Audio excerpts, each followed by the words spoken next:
Bueno, el mayor avance es que se está haciendo una evaluación usando un instrumento que se llama MELCO y tiene un instrumento que se llama MELE, que, que ha tenido resultados y que nos pueden dar una hoja de ruta para seguir mejorando la calidad de los aprendizajes en las aulas de niños de 3 a 5 años. Y el MELE, que se hizo en el 2017 y los resultados salieron en el 2018, nos dio varias hallazgos que nos apuntan a dónde debemos enfocarnos, ¿no? Uno de ellos fue varios, pero uno es que el 81% de las aulas que se observaron no había lectura de cuentos en voz alta, el 97% no promovía el vocabulario nuevo, en el 72% de las aulas no se hacían actividades que permitían acercar a los niños a la escritura, preescritura, ¿no? No se les enseña a escribir a esta edad. Y en el 51% de las aulas no habían oportunidades para que los niños se expresen y hablen de sí mismos, ¿no? Entonces, con este panorama es obvio que hay que enfocarse en la parte del lenguaje y de interacciones, ¿no?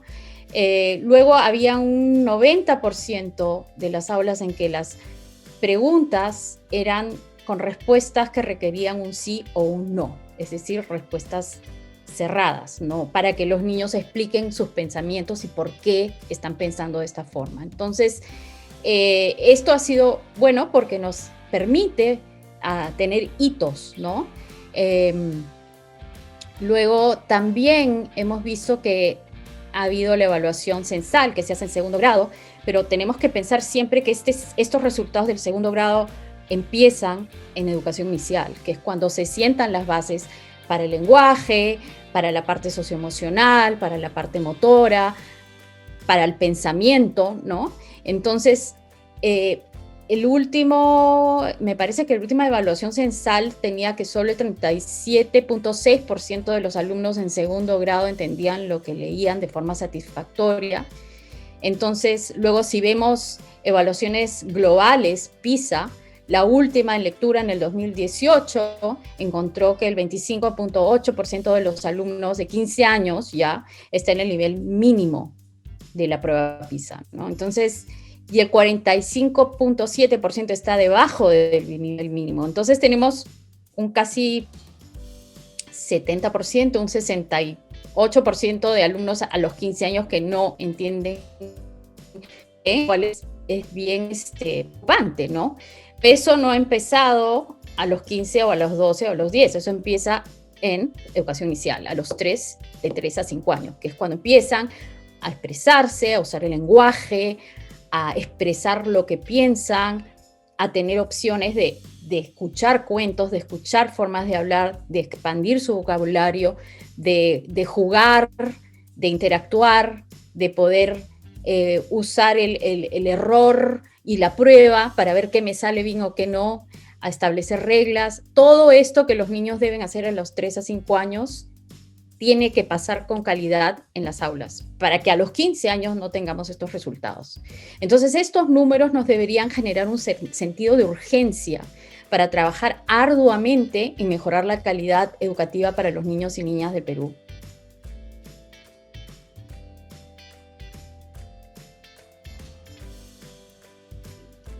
Muy buena pregunta. Mira, como hemos dicho, los niños aprenden haciendo a esta edad, interactuando, jugando, comparando, y no lo han podido hacer hace 14 meses. Entonces, vamos a tener una pérdida de los aprendizajes, como dice el Banco Mundial, ¿no? Ya decía que hay un grupo de países que tienen una pérdida de los aprendizajes, y en Perú y en todos los países que han tenido las escuelas cerradas en el mundo entero, va a ser una crisis de los aprendizajes, ¿no? Entonces, lo primero creo que es retornar a las aulas, a la educación presencial, de una forma segura, y luego que retornemos a las aulas, porque ahora todos estamos enfocados en el retorno, ¿no? Una vez que en mi opinión es importantísimo, pero es algo técnico, ¿no? Hay procesos que seguir, hay muchos pasos que dar, es complicado. Una vez que entremos a las aulas, no hay que perder el norte, Y creo que todo lo que hemos aprendido este año en cuanto a la adaptación que han tenido las familias, la adaptación que han tenido las docentes, lo tenemos que incorporar a replantear la manera en que ofrecemos estos entornos de aprendizaje en las aulas. Yo creo que cuando volvamos, las aulas no van a ser como eran antes, y esto de haber abierto las posibilidades hace que las maestras tal vez se sientan un poco más seguras de experimentar con otras maneras de brindar oportunidades de aprendizaje en las aulas, ¿no? La habilidad de los niños y niñas de manejar sus emociones y comportamientos y sus competencias en comunicación son un reflejo directo del entorno de aprendizaje a diario. Entonces tenemos que, además del retorno, el entorno que le brindamos. Estos entornos de aprendizaje, el aula está influenciado por muchos factores, incluyendo las relaciones que existen, las interacciones que se dan en esa aula, las sesiones de aprendizaje. Es fundamental poder ofrecer entornos que sean relevantes para los niños y niñas, con soportes emocionales y que enganchen a estos niños y niñas para aprender, ¿no? Entonces, sabemos que un ambiente de aprendizaje de alta calidad tiene a niños y niñas explorando, jugando, creando, leyendo, imaginando, aprendiendo de la prueba y error. Sabemos también que cuando los niños y niñas de esta edad tienen experiencias en entornos de alta calidad con relaciones, interacciones y oportunidades de aprendizaje ricas, hay estudios que han demostrado que esto causa bajos niveles de estrés en medidas fisiológicas de los niños, ¿no? Por ejemplo, estos entornos sirven como una especie de buffer para aliviar ese estrés a los niños. Entonces, si tenemos a estos niños nuestros que han estado, niños y niñas que han estado casi 14 meses o 15 meses, o va a ser muchos más que eso hasta que hablamos las escuelas, creo que es fundamental brindar estos entornos de alta calidad en el aula. Además de la apertura, hay que enfocarnos en lo que pasa en el aula. Y yo creo que hay dos aspectos en estos entornos, la parte socioemocional y la parte del lenguaje, que están íntimamente ligadas, ¿no? Especialmente en esta edad. Sabemos, por ejemplo, que entre los 4 y 6 años, las conversaciones de ida y vuelta o bidireccionales entre los niños y entre los adultos y los niños son clave para el desarrollo del lenguaje. Son más importantes que la cantidad de palabras que puedan escuchar. Una conversación de ida y vuelta con un niño de 5 veces hace que su lenguaje crezca, ¿no? Las diferencias que hay entre niños y niñas que tienen estos turnos de conversación o estas conversaciones bidireccionales, inclusive se han encontrado que hay diferencias en el desarrollo del cerebro, en las habilidades de lenguaje, en las habilidades emocionales, en el nivel de estrés. Entonces es clave, como ya dije antes, que al retornar en las aulas se den esas oportunidades para interactuar entre niños y niñas, para desarrollar el lenguaje, ya sea a través de conversaciones sobre temas que estén aterrizados en las realidades, lo que les interesa a los niños, en sus realidades cotidianas, o usando el libro como un ancla, ¿no? Para abrir el mundo a estos niños. Yo creo que, ya lo dije antes, pero creo que esta pandemia, este COVID-19 debe ser una oportunidad para transformar los sistemas educativos y desarrollar una nueva visión donde el aprendizaje incluya a todos los niños y niñas de todas las edades en todos lados, pero especialmente en esta edad que es clave, ¿no? Y eso sería.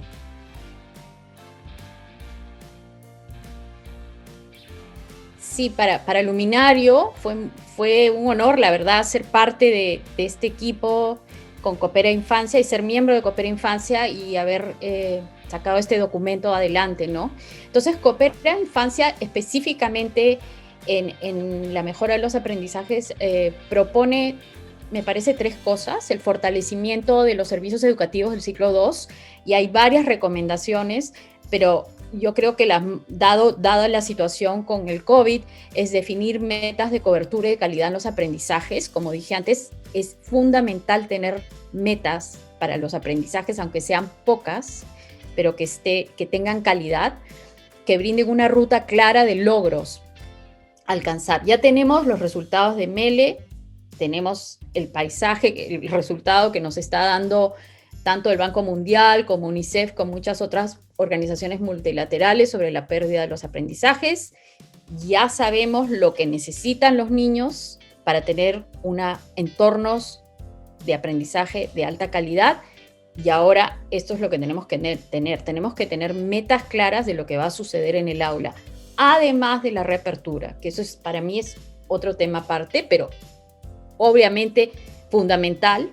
Pero luego que se reabran los colegios, hay que pensar en definir metas de cobertura y de calidad claras. Y también otra de las recomendaciones que se dieron en este documento de Coopera Infancia es reducir el ratio de alumnos por maestro en el nivel inicial, para mejorar estos procesos de interacción en el aula, ¿no? Ahora hay aproximadamente, hasta el año pasado, habían un promedio de 25 a 28 niños por aula. Supuestamente va a haber mucho más debido al cierre de escuelas privadas del nivel inicial. Entonces creo que hay que tener un plan para esto, y dado que ya hemos tenido la oportunidad de hacer cosas online, cosas en virtuales, se podrían hacer diferentes maneras de agrupar niños y tener menos grupos más pequeños, no sé, pero hay que pensarlo, ¿no? Es algo que nosotros Coopera Infancia, en este documento se ha sugerido el fortalecimiento de los servicios educativos, ¿no? Luego hay muchas más sugerencias, pero también hay la otra sugerencia que se da, es el sistema de información de monitoreo y supervisión y acompañamiento tiene que ser acompañando a todo lo que se va a implementar.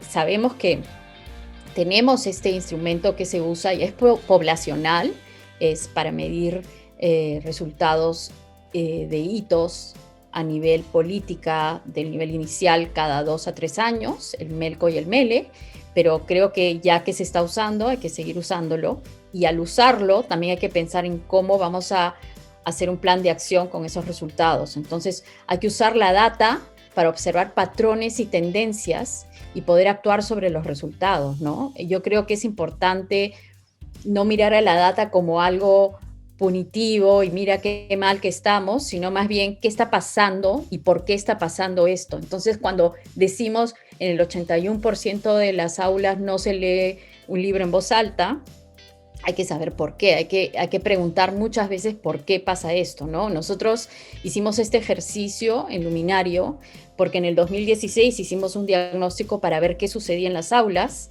y observamos lo mismo, que de 128 aulas que observamos, solamente en 2 se leyó en voz alta. Entonces, ¿por qué no se leía? Preguntamos, observamos cómo se leía, qué pasaba, y observamos a los adultos y a los niños, qué interacciones sucedían, y a partir de ahí, el año pasado, en virtualidad diseñamos un módulo de lectura compartida, ¿no? Para que las maestras tuvieran la oportunidad de aprender el cómo, no solamente el qué, no solo hay que decirles tienes que leer en voz alta, sino cómo, cuáles son las estrategias que debo usar al leer un cuento, qué puedo hacer, qué cosa tengo que hacer en cada página, cómo tengo que escoger un cuento. Hay oportunidades para ofrecer preguntas que ayuden a los niños a conectar sus experiencias personales con ese cuento. Hay preguntas abiertas que inviten a conversaciones de ida y vuelta a partir de ese cuento, o solo se lee el cuento sin más. Entonces, esas son las preguntas que creo que hay que hacernos cuando miremos a la data. Y luego, otra de las recomendaciones es el acompañamiento pedagógico como soporte para acciones de calidad educativa, ¿no? Y esto es algo que está muy cerca del Luminario, muy cerca del trabajo que hacemos. Nosotros tenemos un programa de acompañamiento pedagógico desde el 2017. Es intenso. Las acompañantes van 2 veces al mes a observar a cada docente, tienen un momento de reflexión, hay muchos espacios de compartir experiencias, pero en virtualidad lo hemos cambiado completamente y ha funcionado muy bien. Hemos tenido también sistemas de soporte emocional, porque nos dimos cuenta que las docentes realmente el año pasado estaban completamente sobrepasadas por todo, ¿no? No solo por la pandemia y por los problemas de ellas familiares, sino por las familias a las que ellas atendían. Entonces, Nuestro programa de acompañamiento pedagógico tiene a acompañantes. Cada acompañante tiene 12 maestras. Este año estamos con 94 maestras, me parece. Sí, 94. Y cada acompañante tiene 12 maestras y tenemos todo tipo de estructuras para apoyarlas. Y nos hemos dado cuenta que lo más importante no es solo la parte emocional de conectar con las maestras, sino de mostrarles el cómo hacer estas cosas de forma simple para darles esa seguridad, ¿no? Que ellas lo puedan experimentar en su aula y sentirse bien y crecer como profesionales, ¿no? Y eso sería, creo, todo.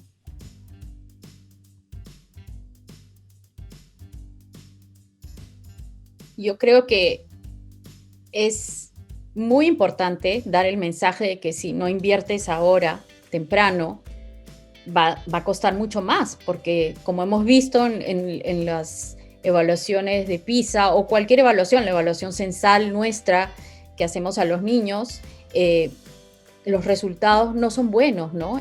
A los 15 años. Y si no llegamos, y eso no empieza a los 15 o a los 12 o a los 10 o en segundo grado, eso empieza a los 3 años. Entonces, si no tenemos esas bases, los niños van a empezar con el marcador en contra. Empiezan con el marcador en contra. Entonces, es fundamental invertir en primera infancia, en esta edad inicial, en primera infancia, pero de 3 a 5 años, brindando entornos de alta calidad para que los niños se desarrollen en todo su potencial.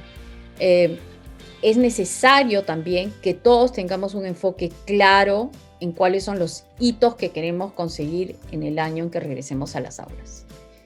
¿Qué queremos conseguir con los niños y niñas? ¿Cómo lo vamos a hacer?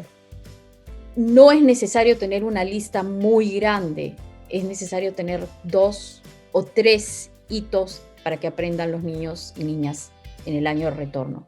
Sin una hoja de ruta clara, todo se va a perder en procesos de reapertura, pero lo que pasa en el aula se va a dejar de lado. Y lo que pasa en el aula es fundamental. Cada minuto cuenta en el aula. Cada minuto que el niño esté explorando, jugando, investigando, conversando, cuenta. La reapertura de las escuelas, sabemos, 1, debe ser progresiva, gradual, voluntaria. Los procesos deben ser comunicados claramente a todos, a padres de familia, a docentes, a comunidades.